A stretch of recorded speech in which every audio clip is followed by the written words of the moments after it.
అనగనగా ఒకరోజు దరిక అనే రాజ్యానికి చంద్రసేనుడు మహారాజుగా ఉండేవారు. ఆ రాజ్యానికి కౌసల్యాదేవి మహారాణి. వీరికి ఇద్దరు సంతానం, యువరాజు కార్తికేయుడు మరియు యువరాణి మంజరి. ఒకరోజు రాజుగారు తన కుమారుడైన కార్తికేయునితో కలిసి వేటకు బయల్దేరాడు. అడవిలో ప్రయాణిస్తుండగా నది దగ్గర్లో ఉన్న గుడిసె పక్కన ఒక ముసలివాడు దీనంగా కూర్చోవడం గమనించాడు.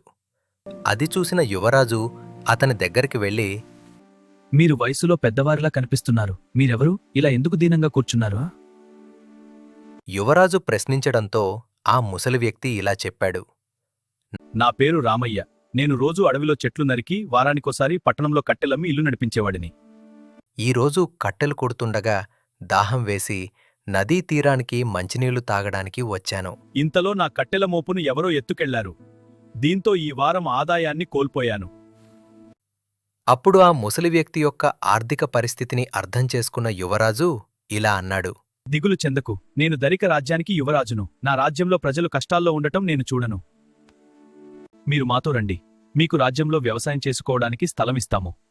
యువరాజుగారి మాటలు విన్న రామయ్య ఎంతో సంతోషించాడు.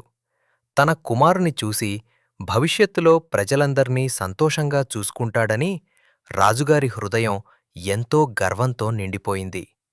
అప్పుడు రాజు వెంబడి ఉన్న సైనికులు యువరాజుగారికి జయజయధ్వని అన్నట్లుగానే యువరాజుగారు రాజ్యానికి తిరిగి వెళ్లిన వెంటనే రామయ్యకు పొలమిచ్చారు. తద్వారా రామయ్య కుటుంబముతో రాజ్యంలో సంతోషంగా ఉండసాగారు. కథలోని నీతి: కష్టాల్లో ఉన్నవరికి బాధ ధన్యవాదాలు తీర్చడం రాజుగారికి. రాజు యొక్క మొదటి లక్షణం.